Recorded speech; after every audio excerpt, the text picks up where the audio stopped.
Selamat datang lagi di channel Yuk Analisa Saham. Oke, jadi untuk video kali ini gue ingin coba ngebahas suatu hal yang memang ini menurut gue menarik untuk dibahas ya. Jadi kira-kira kalau misalnya kita sebagai mahasiswa, gue juga sekarang masih mahasiswa sih. Bisa nggak sih invest? Bisa nggak sih kita mulai dari mahasiswa invest saham? Bisa nggak sih kita dari awal-awal kita masuk kuliah atau bahkan awal-awal kita masih masuk SMA pun kita invest? Dan kira-kira apa sih dan potensi kedepannya kalau kita misalnya invest sejak dini gitu? Oke, jadi gue sendiri latar belakang gue adalah mahasiswa. Gue seorang mahasiswa di suatu universitas di Jogja, dan gue awal mula gue masuk ke dunia saham itu pada saat gue menjadi mahasiswa. Pada saat gue masuk menjadi mahasiswa baru, lalu gue tertarik kepada saham, kemudian gue coba invest saham. Nah, mahasiswa ini itu kadang bisa dibilang gimana ya? Kadang pada saat kita menjadi mahasiswa itu banyak banget nih uang-uang yang masuk, biasanya dari orang tua, kemudian dari mungkin dari beasiswa, kemudian dari dan lain-lain. Sedangkan kalau misalnya pada saat kita sekolah itu biasanya uang yang masuk pun nggak terlalu besar gitu. Sedangkan pada saat kita kuliah kadang ada yang ngerantau, mungkin yang biasanya ngerantau itu kasih uang bulanan, dan bisa di uang bulanan ini kita harus bisa memanagenya. Jadi mahasiswa itu biasanya dia juga memiliki pemikiran yang mungkin sudah memikirkan masa depan gitu kan, masa depan kayak gimana, kemudian nanti kedepannya itu kayak gimana, akan nikah kapan, kemudian juga uang pensiun kapan, dia udah mikir pekerjaan dan lain-lain. Biasanya kayak gitu. Kebanyakan mahasiswa itu memang udah berpikir ke depan gitu, berpikir dia akan hidup seperti apa nanti gitu. Nah, pada saat kita menjadi mahasiswa, pada saat kita menjadi mahasiswa itu biasanya ada beberapa pendapatan kita yang tidak kita dapat pada saat SMA atau pada saat kita sekolah. Misalnya uang jajan kita dapat waktu sekolah, kita dapat uang jajan, tapi rata-rata biasanya itu uang jajan yang kita dapat pada saat sekolah dengan pada saat kuliah itu lebih besar pada saat kuliah gitu kan, biasanya kayak gitu. Kemudian kadang mahasiswa-mahasiswa itu suka coba-coba buat bisnis, kayak misalnya jualan. Kalau gue pernah coba jualan buku, jualan apalah gitu kan pada saat mahasiswa. Dan memang nggak harus mahasiswa juga sih untuk memulai bisnis. Banyak juga teman-teman yang pada saat SMA memulai bisnis, tapi kebanyakan teman-teman gue itu memulai bisnis itu pada saat kuliah gitu. Dan memang gue masukin pendapatan mahasiswa di sini karena teman-teman gue banyak yang mulai bisnis pada saat mahasiswa. Kemudian banyak banget beasiswa yang bisa didapat pada saat lo mahasiswa. Kemudian juga mungkin dari kompetisi mungkin bisa juga ya, kompetisi jadi pemasukan. Kemudian kadang juga banyak mahasiswa yang memiliki sampingan sebagai freelance. Kemudian juga dia juga kadang ada yang kerja part time untuk nambah-nambah uang jajan, atau mungkin untuk uang nongkrong atau apapun itu. Kemudian juga kadang mahasiswa ini suka danusan juga. Danusan ini bisa buat dirinya ataupun mungkin buat organisasi, dan juga kompetisi yang biasa diikutin oleh mahasiswa-mahasiswa kayak gitu. Nah, ini gue sebut mahasiswa ini adalah si biru ya. Si biru ini. Gue warnain si mahasiswa itu adalah si biru. Nah, ketika kita mendapatkan pendapatan misalnya dari uang jajan, misalnya dari bisnis, dari beasiswa, dari freelance, dari kerja part time, kompetisi, danusan, itu kita harus bisa memanage keuangan. Ketika kita tidak bisa memanage keuangan, walaupun pendapatan kita besar, dan juga kita juga tidak bisa memanage diri kita untuk membeli sesuatu, maka itu akan sulit untuk menyisihkan uang kita untuk invest seperti itu. Maka dari itu manajemen keuangan atau manajemen diri pun itu adalah suatu hal yang sangat penting, di mana ini menjadikan fondasi utama atau fundamental pertama untuk kita melangkah lebih lanjut untuk masuk ke dunia investasi.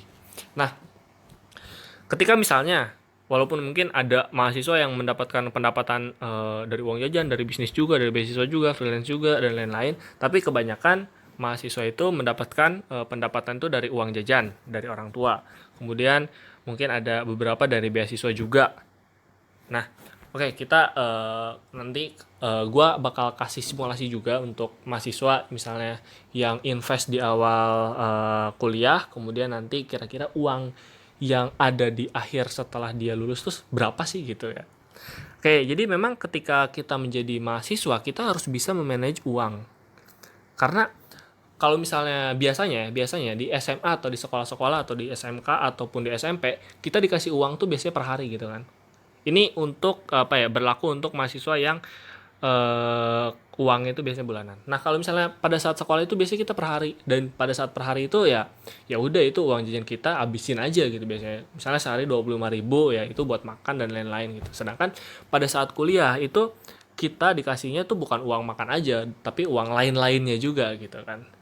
Nah, dan biasanya juga dikasihnya itu per bulan. Kalau gua waktu itu per bulan. Walau mungkin ada beberapa teman kita yang dikasih per hari, tapi sama aja sebenarnya konsepnya. Ketika kita bisa memanage uang itu selama per hari ya, itu juga bisa untuk investasi ke depannya gitu kan. Pun juga untuk per bulan ini menurut gua lebih mudah untuk memanage-nya gitu. Kalau kalau kita dikasih uangnya per bulan.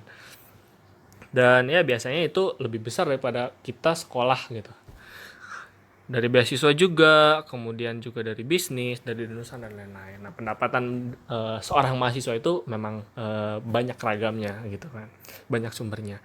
Nah, ketika kita sudah mengerti nih manajemen keuangan, gimana cara kita membagi-bagi ini, misalnya kita dikasih uang sebulan misalnya 2 juta, misalnya 1 juta untuk makan, misalnya terus 200.000 untuk nongkrong atau mungkin untuk keperluan organisasi, kemudian misalnya yang 800 ribunya untuk invest kayak gitu. Itu salah satu contoh simple kita untuk memanage keuangan gitu. Jadi kayak cash flow keuangan yang ada dalam diri kita itu seharusnya terkontrol gitu. Misalnya 1 juta ya harus 1 juta untuk makan gitu, nggak boleh lebih nggak boleh kurang. Kemudian yang 200.000 itu untuk nongkrong ya harus 200.000 untuk nongkrong atau organisasi, nggak boleh lebih nggak boleh kurang. Terus yang 800.000 ini mungkin 600.000-nya untuk invest. Setiap bulan gue harus invest 600.000 nih. Kemudian 200.000 ini yang sisanya itu buat dana darurat gitu, misalnya kecelakaan ataupun apapun itu. Dan dana darurat ini adalah suatu hal yang sangat penting karena kita nggak tahu ke depannya kita akan mengalami hal apa gitu kan. Ya jadi kayak ada nongkrong, kemudian juga biaya mungkin biaya kuliah, kemudian juga di sini biaya makan, kemudian biaya jalan-jalan atau nongkrong, ataupun mungkin biaya organisasi. Nah, tapi yang harus kita selipkan, yang sangat-sangat penting kita selipkan sebagai mahasiswa yang ingin investasi adalah biaya investasi. Ya, ini gua ambil contoh saham gitu kan. Nah, kemudian ketika kita sudah bisa memanage keuangan dengan benar, kita tahu nih kita mau investasi sekian sekian sekian gitu kan. Nah, kita harus tahu tujuan kita untuk investasi ini apa? Apakah kita ingin investasinya jangka panjang atau jangka pendek gitu. Nah, jika kita misalnya ingin investasi jangka panjang, ini contohnya misalnya, itu harus ada tujuan. Misalnya tujuannya itu untuk financial freedom atau untuk kebebasan keuangan. Jadi supaya kita nanti di ke depan di kemudian hari kita supaya nggak pusing untuk nyari uang gitu karena udah ada investasi gitu kan, dan dapat dividen dari saham misalnya. Atau mungkin untuk uang pensiun bisa juga. Ya udah gue pokoknya kerja aja nih setelah kuliah, gue kerja terus terusan, kemudian gue invest. Nanti setelah gue kerja kan ini gue dapat uang nih dari gue ada uang nih di investasi gue misalnya di saham gitu, jadi itu buat dana pensiun gue gitu setelah gue nggak kerja. Atau mungkin untuk biaya nikah bisa juga. Nah misalnya gue mau coba invest, kemudian diperkirakan misalnya tahun ini gue nikah, kemudian udah diperhitungkan apa namanya keuangannya untuk kedepannya kayak gimana dan lain-lain. Bisa juga untuk biaya nikah, kemudian mungkin untuk membeli rumah, untuk membeli mobil dan lain-lain. Nah ini ketika kita, atau mungkin untuk warisan anak, ini mungkin lebih jangka panjang banget gitu untuk pendidikan atau biaya pendidikan anak. Jadi ketika kita tahu tujuan kita investasi itu apa, kita bisa menggunakan beberapa strategi yang yang berpotensi untuk menggapai tujuan itu gitu. Misalnya ketika kita ingin tujuan kita adalah membeli rumah, mobil, misalnya sekarang katakanlah kita umur 17 tahun misalnya.